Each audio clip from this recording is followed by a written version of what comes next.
Welcome to the Matrix, guys. Welcome to another episode of Muhammad Talks About Things, a show where I talk about a thing. And today's topic is going to be a Doctor Who related thing.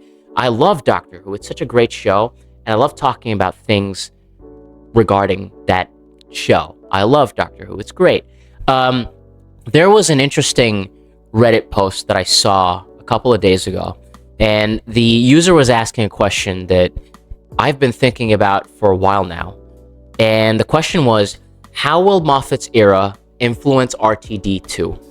And for the sake of this video, I'm gonna change that up a bit because I don't think it's fair to just talk about Moffat and not exclude like the 7 years in between those eras, Moffat's era closing and RTD's era opening up.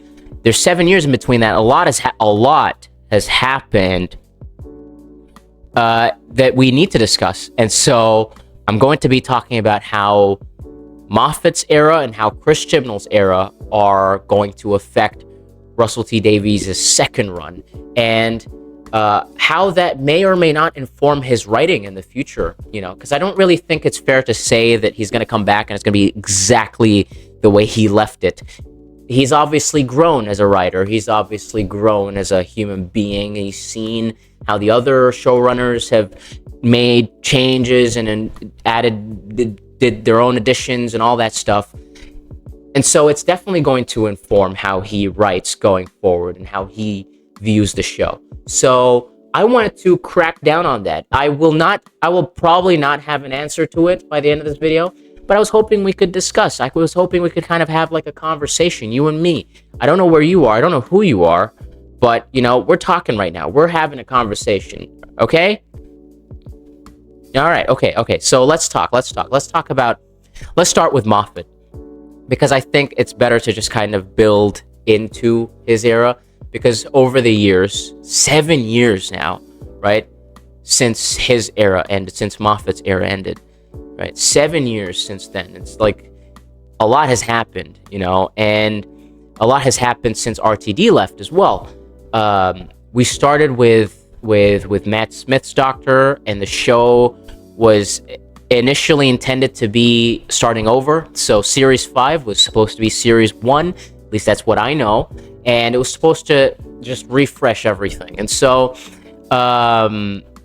this isn't the first time that we're kind of going into a refreshing type of period, but it's not to say that even though they were trying to refresh from Series 5, that they didn't take influence from the previous eras, because River Song and all the other stuff, they were leading into it. So the first thing I wanted to discuss was Moffat's era and how different that is from Russell T Davies' era, his first one. The only thing that I can think of right now, at least just after having seen Church on Ruby Road, is something that reminded me of Moffat. That was the companion, Ruby. And the reason why I'm saying that is because Moffat's era, I think, was very different from Russell T Davies' era.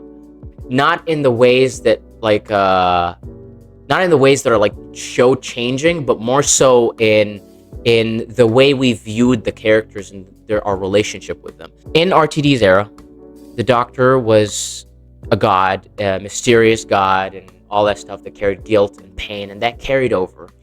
But one thing that didn't carry over was in RTD's era, the companions were very simple people. Rose was just a girl in a shop. She happens to run into the Doctor. Adventures happen. Martha is going to a hospital. Adventures, things happen around them that push them into the story, right? And the same goes for Donna as well. She was going to her wedding and she just zooped into the TARDIS, right? This wasn't her fault. She wasn't born special or something like that. She started off as just a temp from Chiswick, and she ended up on the TARDIS. And later on we revisit that. Things are a little different, with the Dr. Donna and stuff like that. Oh, it was leading up to that. It took a turn, but the essence of it was that the Doctor was this mysterious character, guilty, sad, all that.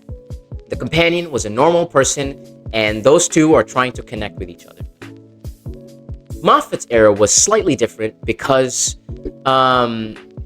the Doctor was, yes, this mysterious god-like figure that, wow, he's the Doctor. He's like the storm and the waves and the oceans, all these mystical words they use to describe him.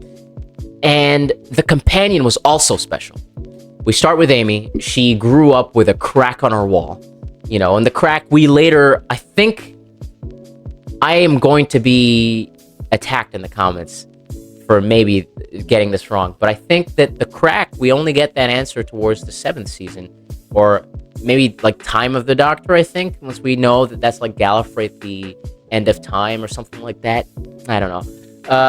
But the crack on the wall. So Amy is special, just like the Doctor. There's a mystery around her. Hey, what's this crack? What's going on? And that made it interesting. Of course, it's different, but it's not bad. And I really enjoyed that. I enjoyed Amy's storyline. I even enjoyed her well into season 7. I liked the aspect of her drifting away from the Doctor because her life is starting to kind of change, and her relationship with Rory. I get the attempt, I wasn't really, the divorce thing was a little silly, but I see the attempt in trying to make it so that, like, when you're growing up with the Doctor, Amy started out as a kid, and she knew the Doctor since she was like, 12 or something, and she grew up basically knowing the Doctor, and her life was changing. She was growing up. Her relationship with her husband was changing, and all these aspects, which I really enjoyed. So that was one. And then also, again, he does the same with Clara. Clara is there's a mystery around her. She is special. She is a person that we later know went into the Doctor's time stream and divided herself, and she appeared since the first Doctor's adventure. So it's in his companions that there's differences, right? And we do see that carrying over with Ruby Sunday, because we immediately are introduced to her and there's a mystery. That's the first scene in the show. The first scene in the Christmas special is there was something, the mother left the child and all that stuff, right? So we're already introduced to a companion with a mystery, and I think the aim of this season is to uncover what this mystery is, and for us to finally know what Ruby's all about. So that is definitely, I feel, something that Moffat had that RTD did not have before, until maybe he did that with Rose towards the 4th season, but it wasn't originally planning on it. But at least now with Ruby, there is definitely an intention here to carry her over into being this mysterious character and things like that. So it's very interesting to see. And I'm also thinking about how Moffat's era leaned more towards the fantastical aspect of the show. It was more so fantasy-based, monsters and creatures and beings, and even the Doctor was turned into a fantasy character. It was no longer, I wouldn't say it was no longer. It was less a sci-fi show and more fantastical fantasy type of thing. And that was interesting to see. I liked it a lot. And I'm curious to see if he'll lean into that element in his Russell T Davies will lean into that element in his second era. That I'll be curious to see that, fantastical in the way that he wrote his companions, and the Doctor and everything around that felt more like a fantasy than in the way that it was in Russell T Davies' era, where it was a slow burn. There was something that was building up, but it wasn't really taking over whatever was happening in the show at the time. There's just one episode here, an adventure here, an adventure there, and they weren't really tied into each other. We do see in the Moffat era that there were a lot of 2-parters, 3-parters, and they all connected to the finale. And there were big things as well. It wasn't like a little hint or something like that. Like season 6, for example, we're introduced to the mysteries there from the first episode. And then it carries over with the Rebel Flesh stuff and Amy, Good Man Goes to War. All of it builds up to the finale of that season. And so that will be interesting to see if RTD will take that aspect of leaning more towards fantasy as well. But I do know for sure, at least based on what I've seen with the companions, Ruby is someone that's born special, or something about her special. the goblins tried to take her from when she was a kid. So obviously she starts out there's a mystery, there's a question mark around Ruby. There's a lot of question marks that are being set out. Who's Mrs. Flood? Is that Ruby? Maybe, because if that is, then it's just like she was mystery from beginning to end, right? And then in Russell T Davies' initial era, it wasn't like that. Rose was Rose, simple person. Martha was very simple. Donna was simple. That's how it was.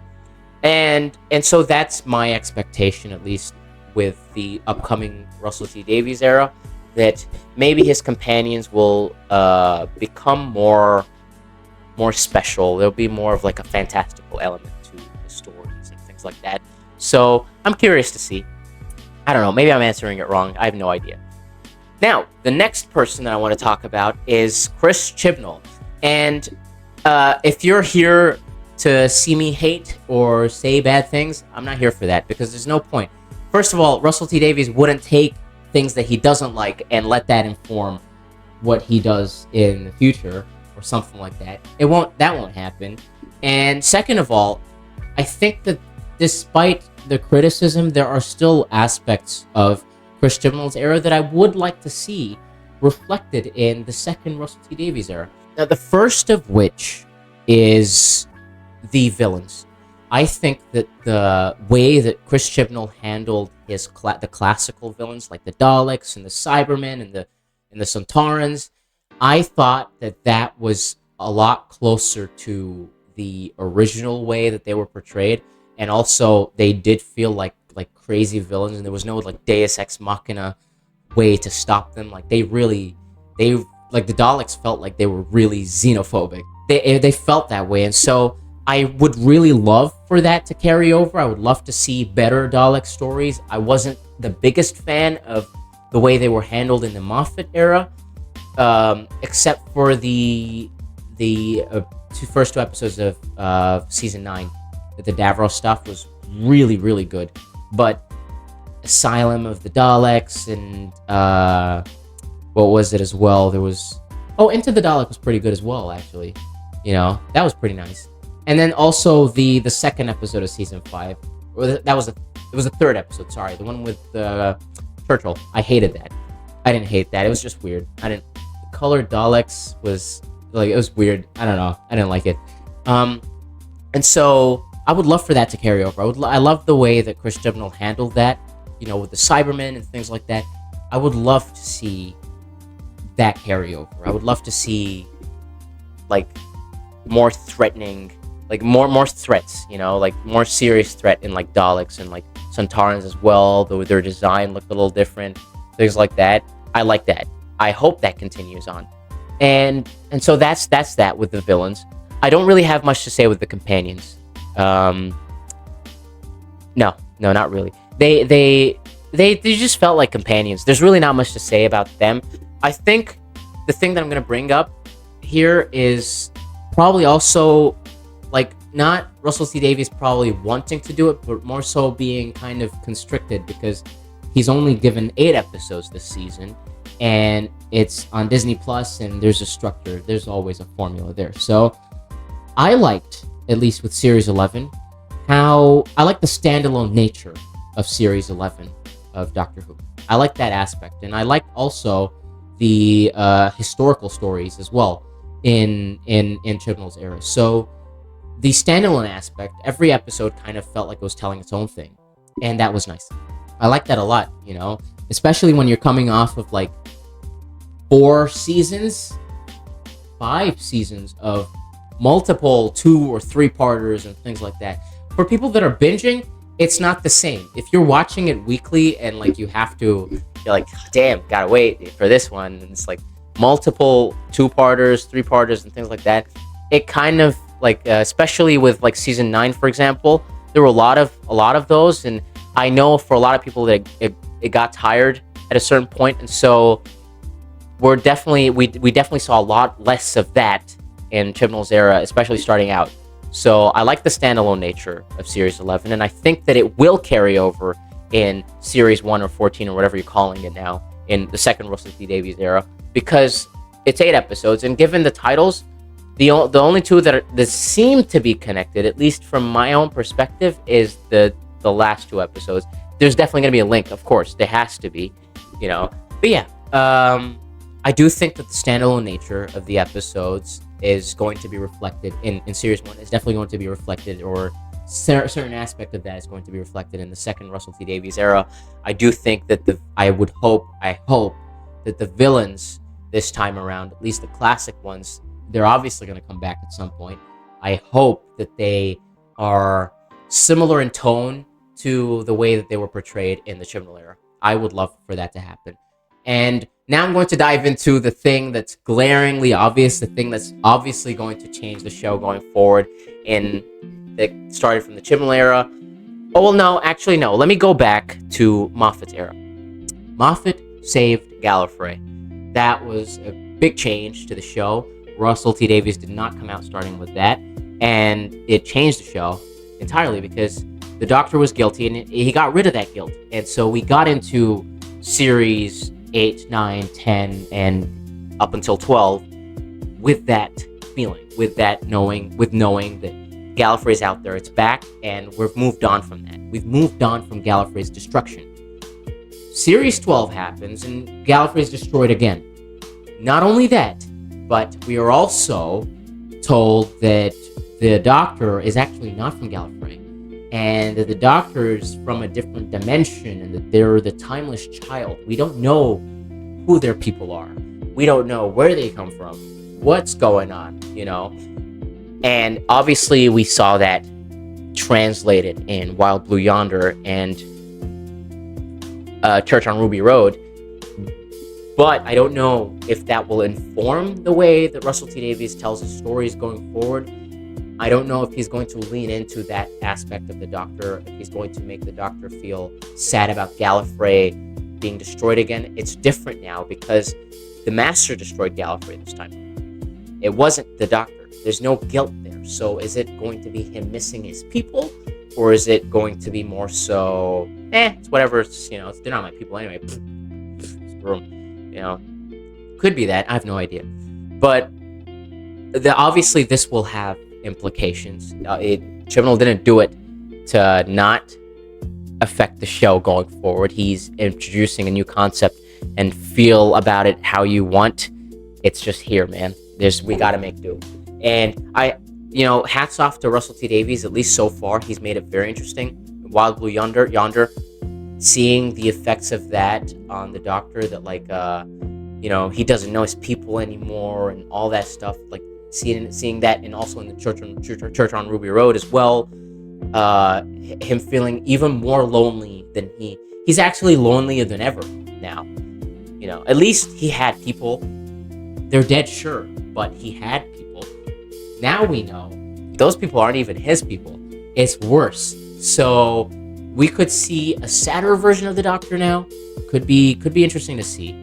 And I also wanted to bring up the great flux that happened. I don't think that will affect the show going forward. I think they've addressed that enough. After the universe was destroyed, it's okay. Moving on. I don't think that they'll bring that up, even though the Doctor does blame himself in Wild Blue Yonder. You know, it destroyed half the universe because of me. You know, we stand here on the edge of creation which I devastated. Oh, that's such a good line. Sorry, I was just repeating. I watched that so many times. So it's gonna be. I don't think they'll bring too much of the flux stuff. More so because it was a very clear event. It had a beginning and an ending, and it's over now, and we can move on.